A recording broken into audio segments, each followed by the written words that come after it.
Bienvenue dans cette vidéo où on va parler de qu'est-ce qu'un enfant intérieur. J'ai reçu une série de questions sur l'email et donc je vais faire une série de vidéos sur cette thématique de l'enfant intérieur. Et la première vidéo porte mais c'est quoi un enfant intérieur? Donc il faut clarifier deux grands éléments. L'enfant intérieur, soit d'un côté on parle des blessures et des traumatismes qui sont liés à l'enfance et donc on part de la période de gestation jusqu'à 7 ans, mais on peut aller au-delà, sur l'enfance, voire même l'adolescence. Mais le gros est quand même dans ces 8 années, la période de grossesse et les 7 premières années. Donc là, ce qui se concerne les traumatismes. Et d'un autre côté, on entend aussi parler de l'enfant intérieur au sens un état d'être lumineux, une part de nous tout à fait lumineuse. Donc là, on n'est pas dans une part de nous en souffrance, blessée ou traumatisée. On est sur une part de nous qui a certaines qualités. Autant on peut avoir notre guide intérieur, qui est une part de nous très spirituelle, qui sait et qui connaît les choses. L'enfant intérieur de lumière, lui, une de ses grandes qualités, c'est la spontanéité.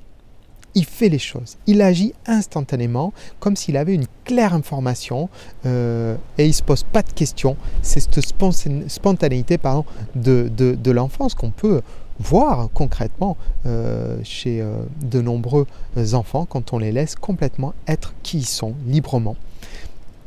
Et donc l'enfant de lumière, l'enfant intérieur de lumière, il est cette part de nous qui agit en se laissant porter par son identité profonde et par l'amour qui est en lui et autour de lui. Et c'est une très très belle qualité, loin du mental.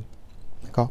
Et donc lorsqu'on a, juste pour terminer cette parenthèse-là, une cohésion entre notre guide intérieur et notre enfant intérieur de lumière, on a d'un côté notre guide intérieur qui sait les choses, pourquoi il y a besoin de faire les choses, et on a notre enfant de lumière qui ne se pose pas de questions et qui agit spontanément.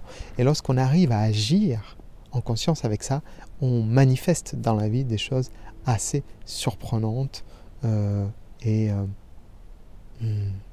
très impactantes pour notre bonheur, notre bien-être, mais sur la vie de façon générale. Voilà. Alors je vais revenir maintenant sur cette notion des enfants intérieurs, les blessures, les traumas. Donc ce sont des parts de nous qui sont isolées quelque part pour qu'on puisse continuer à vivre, à avancer. Il y a à l'intérieur de nous quelque chose qui fait qu'on se sépare d'une part de nous et on l'isole pour arrêter la souffrance, parce qu'on a vécu un événement qui, soit physiquement, soit émotionnellement, ou psychologiquement, ou un peu des trois, a été d'une telle intensité que ce n'était plus supportable. D'accord ? Et à partir de là, on a vécu un tel manque d'amour qu'il y a un trauma qui est fait et il y a une part de nous qui est bloquée, comme bloquée dans un espace-temps. Ce qui fait que des événements douloureux dans notre vie, si on sort les jugements de valeur sur ce qui se passe dans nos vies, on en a vécu plein, des dizaines, des centaines et des milliers en conscience ou inconsciemment. Et donc on a à l'intérieur de nous des enfants intérieurs blessés, on en a des dizaines, des centaines et des milliers à l'intérieur de nous. D'accord ? Certains sont plus importants que d'autres en termes de... comment dire ?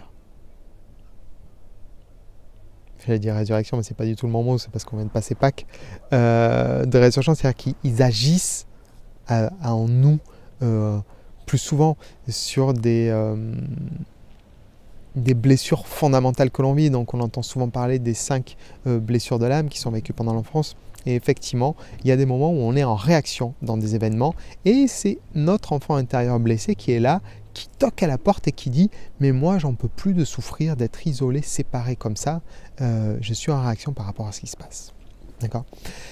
Pour terminer sur la question « mais qu'est-ce que c'est qu'un enfant intérieur ?» Donc sur les parts blessées, j'ai identifié 2 choses. D'un côté, parfois c'est un fragment d'âme et parfois c'est pas un fragment d'âme, mais je ne sais pas ce que c'est d'autre. Je ne sais pas dire ce que c'est. C'est une part qui est séparée d'une unité, mais je ne sais pas dire ce que c'est. Je perçois que ce n'est pas un morceau d'âme, mais je ne sais pas ce que c'est. En tout cas, peu importe, je l'aborde en termes d'approche de réharmonisation et de paix intérieure de la même manière. C'est toujours de trouver un moyen d'écouter cette part de nous, de la nourrir, de lui donner l'amour qu'elle n'a pas reçu et de la ramener dans l'unité. D'accord? Sortir de la dualité, sortir de cet univers de séparation et revenir dans un champ de conscience d'unité. Peu importe les outils que vous utilisez, la stratégie en tout cas pour moi est toujours la même. Donc j'espère que ça répond à cette question, mais qu'est-ce que l'enfant intérieur? D'un côté, c'est une part de nous qui est très lumineuse, qui agit spontanément, et de l'autre côté, ça peut être également des blessures, des traumatismes qu'on a vécus pendant l'enfance et qui sont en demande de guérison. Voilà. Si cette vidéo vous a plu, n'hésitez pas à la liker, à me mettre un pouce dessus, à la partager. Et si vous voulez en savoir plus sur la libération de l'enfant intérieur, je vous invite à télécharger une fiche mémo synthétique sur les grandes étapes de la libération des blessures de l'enfant intérieur. À bientôt, bye bye.